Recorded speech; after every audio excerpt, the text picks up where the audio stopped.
जरा एक पल के लिए अपनी आंखें बंद करें और कल्पना करें। कल्पना करें एक ऐसी जगह की जहां उम्मीद का कोई नामो निशान नहीं है।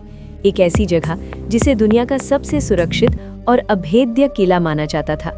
एक ऐसा जेल जो जमीन पर नहीं बल्कि समुद्र के बीचों बीच एक सुनसान चट्टान पर बना था। आपकी चारों तरफ लोहे की मोटी सलाखें हैं, हर कोने पर मशीन गनों के साथ गार्ड्स का पहरा है, और अगर किसी चमत्कार से आप इन दीवारों को पार कर भी लें तो आपके सामने है सैन फ्रांसिस्को की खाड़ी का 1.5 मील चौड़ा बर्फ से भी ठंडा समुद्र, जिसका पानी इतना जानलेवा है कि उसमें गिरने के कुछ ही मिनटों में इंसान का शरीर काम करना बंद कर दे, और लहरें इतनी तेज कि अच्छे तैराक भी अपनी जान गंवा बैठे। हम बात कर रहे हैं द रॉक की, हम बात कर रहे हैं अल्काट्राज़ की, अमेरिका के इतिहास का वो कुख्यात जेल जहां उन अपराधियों को भेजा जाता था जिन्हें बाकी जेलें संभाल नहीं पाती थी। यहाँ का एक ही नियम था, अगर तुम अल्काट्राज़ आए हो तो तुम्हारी जिंदगी यहीं खत्म होगी। यहाँ से भागना सिर्फ मुश्किल नहीं था बल्कि असंभव माना जाता था। लेकिन दोस्तों, इतिहास गवाह है कि जब इंसान की आज़ादी की चाहत और जीने की जिद टकराती है तो असंभव शब्द का कोई मतलब नहीं रह जाता। आज हम इतिहास के पन्नों में दबे एक ऐसे अनसुलझे राज की फाइल खोलने जा रहे हैं जिसने पूरी दुनिया को हिला कर रख दिया था।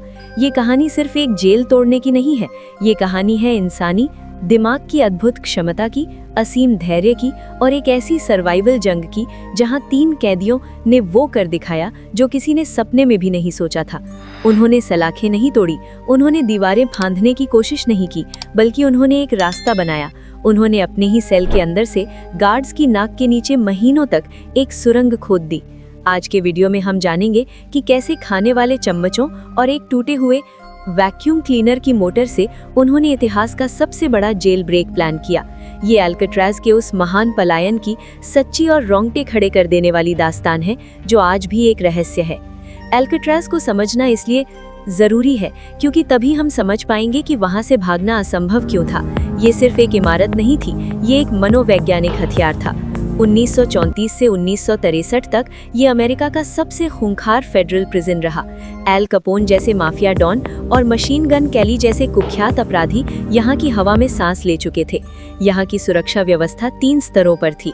पहला, जेल के अंदर का कड़ा अनुशासन, जहाँ हर थोड़ी देर में कैदियों की गिनती होती थी। दूसरा, जेल की बनावट, मजबूत स्टील और कंक्रीट का ऐसा जाल जिसे भेदना नामुमकिन लगता था। और तीसरा, सबसे घातक सुरक्षा, गार्ड, प्रकृति खुद। जेल प्रशासन अक्सर ये अफवाह फैलाता था कि जेल के चारों तरफ के पानी में आदमखोर शार्क मछलियां हैं ताकि कैदियों के मन में डर बैठा रहे। लेकिन सच तो ये था कि शार्क से ज्यादा खतरनाक वहां का तापमान और पानी का तेज बहाव था। यहाँ से मुख्य भूमि की दूरी भले ही सिर्फ 1.25 मील थी, लेकिन उस ठंडे पानी में ये दूरी तैरकर पार करना मौत को दावत देने जैसा था। अल्काट्राज़ के इतिहास में इस घटना से पहले 36 लोगों ने भागने की कोशिश की थी। नतीजे क्या रहे? 23 पकड़े गए, 6 को गोली मार दी गई, 2 डूब गए और 5 कभी नहीं मिले, जिन्हें मृत मान लिया गया। यानी सफलता का रिकॉर्ड 0। कैदियों को 5 फुट गुणा 9 फुट की बेहद छोटी और तंग कोठरियों में रखा जाता था। यहाँ जिंदगी का मतलब था सिर्फ अपना अस्तित्व बचाए रखना। लेकिन इसी घुटन भरे माहौल में 4 लोगों के दिमाग में एक योजना आकार ले रही थी। एक ऐसी योजना जो पागलपन और जीनियस का मिश्रण थी। इस पूरी योजना का मास्टरमाइंड था फ्रैंक मॉरिस, कैदी नंबर 8411। मॉरिस कोई साधारण अपराधी नहीं था। उसका IQ 133 था, जो उसे बेहद बुद्धिमान लोगों की श्रेणी में रखता था। वो बचपन से ही अनाथालयों और सुधार गृहों से भागने में माहिर था। उसे अल्काट्राज़ इसलिए भेजा गया था क्योंकि वो दूसरी कई जेलों से भागने की कोशिश कर चुका था। मॉरिस जानता था कि अल्काट्राज़ से भागना ताकत का नहीं बल्कि सिर्फ और सिर्फ दिमाग का खेल है। मॉरिस को अपनी योजना के लिए भरोसेमंद और मेहनती लोगों की जरूरत थी। उसे मिले एंगलिन भाई, जॉन और क्लैरेंस। ये दोनों बैंक लुटेरे थे और पहले भी कई बार जेल से भागने की कोशिश कर चुके थे। वे शारीरिक रूप से मजबूत थे और सबसे बड़ी बात, वे बहुत अच्छे तैराक थे क्योंकि उनका बचपन जॉर्जिया के दलदलों में बीता था। और चौथा साथी था एलन वेस्ट। हालांकि एलन वेस्ट की किस्मत ने आखिरी मौके पर उसका साथ नहीं दिया, लेकिन योजना के शुरुआती चरणों में उसकी भूमिका बहुत अहम थी। दिसंबर 1961 में इन चारों को एक ही सेल ब्लॉक बी ब्लॉक में आसपास की कोठरियां मिली और यहीं से शुरू हुआ वो खेल जिसे दुनिया का सबसे पेचीदा जेल ब्रेक कहा जाता है। तो आखिर योजना क्या थी? योजना ये थी कि जेल की सामने की मजबूत दीवारों को नहीं तोड़ा जाएगा, बल्कि उनके पीछे की कमजोरी का फायदा उठाया जाएगा। बी ब्लॉक की कोठरियों के ठीक पीछे एक यूटिलिटी कॉरिडोर था, एक संकरा अंधेरा गलियारा जहां पानी के पाइप और बिजली के तार थे। ये गलियारा सीधे छत तक जाता था। अगर वे अपनी कोठरी की पिछली दीवार में एक छेद कर लें, तो वे इस गलियारे में पहुंच सकते थे। लेकिन समस्या ये थी कि कंक्रीट की ठोस दीवार में छेद कैसे करें। उनके पास कोई ड्रिल मशीन नहीं थी, कोई हथौड़ा नहीं था, कोई औजार नहीं था। उनके पास जो था वो सुनकर आप हैरान रह जाएंगे। उनके पास थे चम्मच। जी हाँ, डाइनिंग हॉल से चुराए गए साधारण धातु के चम्मच। ये एक सर्वाइवल कहानी का सबसे बड़ा उदाहरण था। सीमित संसाधनों के साथ असंभव को संभव करने का संघर्ष। उन्होंने चम्मचों के हैंडल को घिस-घिस कर तेज किया और उन्हें छेनी की तरह इस्तेमाल करना शुरू किया। उन्होंने अपनी कोठरी के सिंक के नीचे वेंटिलेशन ग्रिल यानी हवा आने जाने की जाली के आसपास की कंक्रीट को खुरचना शुरू किया। वे मुख्य रूप से शाम के समय काम करते थे, 5:30 से 9 बजे तक, जब जेल में म्यूजिक आवर होता था। कैदी अपने वाद्य यंत्र बजाते थे या रेडियो सुनते थे। उस शोर में खुदाई की धीमी आवाज छिप जाती थी। ये काम इतना धीमा और थका देने वाला था कि 1 इंच आगे बढ़ने में कई दिन लग जाते थे। उन्होंने एक टूटे हुए वैक्यूम क्लीनर की मोटर चुराई और उसे एक काम चलाऊ ड्रिल में बदलने की कोशिश की, लेकिन वो बहुत शोर करती थी। इसलिए हाथ से चम्मचों द्वारा खुदाई ही मुख्य तरीका रहा। लेकिन खुदाई से जो कंक्रीट का मलबा निकलता था, उसका क्या? अगर गार्ड्स को जरा सा भी मलबा दिख जाता तो पूरा खेल खत्म हो जाता। उन्होंने अपनी पैंट की जेबों में मलबा भरा और जब वे यार्ड में टहलने जाते तो धीरे धीरे उसे जमीन पर गिरा देते ताकि किसी को शक न हो। बाकी मलबा उन्होंने अपनी कोठरी के अंधेरे कोनों में छुपाया। महीनों की कड़ी मेहनत के बाद उन्होंने वेंटिलेशन ग्रिल के चारों ओर इतना बड़ा छेद कर लिया कि एक आदमी उसमें से रेंग कर निकल सके। अब एक नई चुनौती थी गार्ड्स को धोखा देना। उस छेद को छिपाने के लिए उन्होंने कार्डबोर्ड और पुराने अखबारों से एक नकली ग्रिल बनाई, उसे दीवार के रंग में रंगा और असली ग्रिल की जगह लगा दिया। अब वे अपनी कोठरी से बाहर निकलकर उस गुप्त यूटिलिटी कॉरिडोर में जा सकते थे। लेकिन ये तो सिर्फ पहला कदम था, असली चुनौतियां तो अब शुरू होने वाली थी। वो अंधेरा और संकरा यूटिलिटी कॉरिडोर उनका गुप्त वर्कशॉप बन गया। यहाँ गार्ड्स की नजरों से दूर वे अपनी योजना के अगले चरणों पर काम करते थे और यहीं पर उनकी प्रतिभा और जुगाड़ करने की क्षमता सच में सामने आई। सबसे बड़ी चुनौती थी पानी पार करना। जैसा कि हमने बताया, ठंडे पानी में तैरना आत्महत्या थी। उन्हें एक राफ्ट यानी एक नाव की जरूरत थी। उन्होंने जेल की ही चीजों से एक राफ्ट बनाने का फैसला किया। उन्होंने 50 से ज्यादा रबर के रेनकोट्स यानी बरसाती कोट या तो चुराए या अन्य कैदियों से हासिल किए। इन रेनकोट्स को उन्होंने एक साथ सिला और जेल में मिलने वाले गोंद और मोम से इन्हें सील करके हवा भरने की कोशिश की। गर्म पाइपों की मदद से चिपकाकर एक 6 फीट चौड़ा और 14 फीट लंबा हवा भरने वाला राफ्ट और लाइफ जैकेट बनाई। जरा सोचिए, जेल के अंदर सीमित रोशनी में बिना किसी आधुनिक उपकरण के एक ऐसी नाव बनाना जो 3 लोगों का भार उठा सके और समुद्र की लहरों को झेल सके। ये इंजीनियरिंग का एक अद्भुत नमूना था। नाव में हवा भरने के लिए उन्होंने एक पुराने कॉन्सर्टीना, जो एक छोटा बाजा होता है, उसे एक एयर पंप में बदल दिया। लकड़ी के टुकड़ों से उन्होंने चप्पू बनाए। लेकिन अब एक और बड़ी समस्या थी। जिस रात वे भागेंगे, उस रात गार्ड्स हर घंटे कोठरियों की जांच करेंगे। अगर उन्हें बिस्तर खाली मिले तो तुरंत अलार्म बज जाएगा और वे द्वीप से बाहर निकलने से पहले ही पकड़े जाएंगे। उन्हें भागने के लिए कम से कम 8-9 घंटे का समय चाहिए था। इसका जो समाधान उन्होंने निकाला वो इस योजना का सबसे कलात्मक और डरावना हिस्सा था, डमी हेड्स यानी नकली सिर। उन्होंने टॉयलेट पेपर, नहाने के साबुन और धूल सीमेंट के पाउडर को मिलाकर एक पेस्ट बनाया और उससे इंसानी सिर के सांचे बनाए। उन्हें स्किन कलर में रंगा ताकि वे असली दिखे। और सबसे चौंकाने वाली बात, उन्होंने जेल की नाई की दुकान से असली इंसानी बाल चुराए और इन नकली सिरों पर चिपका दिए।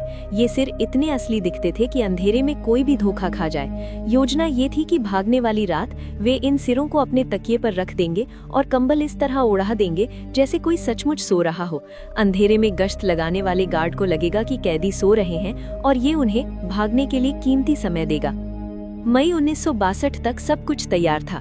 राफ्ट, लाइफ जैकेट, चप्पू और डमी हेड्स। अब बस सही समय का इंतजार था। और फिर वो रात आ गई, 11 जून 1962। रात के 9:30 बजे लाइट्स आउट का समय हुआ। जेल अंधेरे में डूब गया। फ्रैंक मॉरिस और एंगलिन भाइयों ने अपनी योजना को अंजाम देना शुरू किया। उन्होंने अपने बिस्तरों पर उन डरावने डमी हेड्स को सजाया, कपड़ों के नीचे तौलिए और कंबल भरकर ऐसा दिखाया जैसे कोई शरीर सो रहा हो। वे एक एक करके अपनी कोठरी के सिंक के नीचे बने उस तंग छेद से यूटिलिटी कॉरिडोर में खिसक गए। वे अपने साथ अपना सामान, राफ्ट और लाइफ जैकेट ले गए थे, लेकिन यहाँ एक बड़ी गड़बड़ हो गई। चौथा साथी एलन वेस्ट अपनी वेंटिलेशन ग्रिल को समय पर नहीं हटा पाया। शायद उसने उसे चिपकाने के लिए सीमेंट का पेस्ट ज्यादा लगा दिया था, जो सख्त हो गया था। वो अपनी कोठरी में ही बुरी तरह फंस गया। बाकी तीनों को उसे पीछे छोड़कर आगे बढ़ना पड़ा। ये उनके लिए एक बड़ा झटका था, लेकिन रुकने का मतलब था पकड़े जाना। मॉरिस और एंगलिन भाई यूटिलिटी कॉरिडोर में मिले। वे पाइपों के सहारे लगभग 30 फीट ऊपर चढ़े और छत के पास एक वेंटिलेशन शाफ्ट तक पहुंचे। उन्होंने महीनों पहले ही इस शाफ्ट की जाली को ढीला कर लिया था। उन्होंने जाली हटाई और आखिरकार वे जेल की छत पर पहुंच गए। अब वे खुले आसमान के नीचे थे, लेकिन वे अभी भी जेल की सीमा में थे और खतरा सबसे ज्यादा था। उन्हें बिना किसी आवाज के छत को पार करना था। गार्ड्स वॉच टावरों में थे। उनकी बड़ी बड़ी सर्च लाइट्स लगातार घूम रही थी। एक गलत कदम, एक आवाज और उन पर गोलियों की बौछार हो सकती थी। वे रेंगते हुए छत के किनारे तक पहुंचे। वहां से उन्होंने एक रसोई के वेंट पाइप के सहारे 50 फीट नीचे जमीन पर उतरना शुरू किया। ये जेल का एक अंधेरा कोना था, जहां सर्च लाइट्स की रोशनी कम पहुंचती थी। नीचे उतरकर उन्होंने आखिरी बाधा पार की, 12 फीट ऊंची कंटीली तारों वाली बाड़, और फिर वे द्वीप के उत्तरी पूर्वी किनारे पर पानी के पास पहुंचे। रात के करीब 10 बजे थे। सामने घना कोहरा था और पानी का तापमान हड्डियों को जमा देने वाला था। उन्होंने अपना रेनकोट वाला राफ्ट खोला, कॉन्सर्टीना पंप से उसमें हवा भरी, लाइफ जैकेट पहने और फिर वे उस ठंडे अंधेरे और जानलेवा पानी में उतर गए। यही वो आखिरी पल था जब उन्हें किसी ने देखा, या ऐसा माना जाता है। वे अल्कट्राज के किनारे से ओझल हो गए। सैन फ्रांसिस्को की खाड़ी के ठंडे अंधेरे में उनका लक्ष्य था एंजल आइलैंड, जो वहां से करीब 2 मील दूर था। अगली सुबह 12 जून हमेशा की तरह सुबह की गिनती शुरू हुई। गार्ड्स बी ब्लॉक में गए। उन्होंने मॉरिस और एंगलिन भाइयों की कोठरियों में देखा। सब कुछ सामान्य लग रहा था। कैदी सो रहे थे, लेकिन जब एक गार्ड ने एक कैदी को जगाने के लिए उसकी कोठरी की सलाखों पर डंडा मारा और वो नहीं हिला, तो गार्ड को शक होने पर अंदर हाथ डालकर उसे हिलाया। जैसे ही गार्ड ने उसे छुआ, तकिए पर रखा सिर लुढ़क कर जमीन पर गिर गया। वो एक डमी हेड था। अल्कट्राज के इतिहास में पहली बार सुबह की गिनती में 3 कैदी गायब थे। पूरे जेल में आपातकालीन सायरन गूंज उठा। द रॉक का घमंड टूट चुका था। एलन वेस्ट, जो अपनी कोठरी में ही फंसा रह गया था, ने बाद में अधिकारियों को पूरी योजना बता दी। अमेरिका के इतिहास का सबसे बड़ा मैनहंट शुरू हुआ। FBI, कोस्ट गार्ड, स्थानीय पुलिस सब उनकी तलाश में जुट गए। हेलीकॉप्टरों ने आसमान से और नावों ने पानी में चप्पा चप्पा छान मारा। उन्हें क्या मिला? अगले कुछ दिनों में खाड़ी में और पास के एंजल आइलैंड पर कुछ चीजें मिली। एक हाथ से बना लकड़ी का चप्पू, 2 लाइफ जैकेट, एक पानी में तैरता हुआ एक एंजल आइलैंड के किनारे पर और रबर के राफ्ट के कुछ टुकड़े। एक प्लास्टिक का पैकेट भी मिला जिसमें एंगलिन भाइयों के फोटो और कुछ पते थे।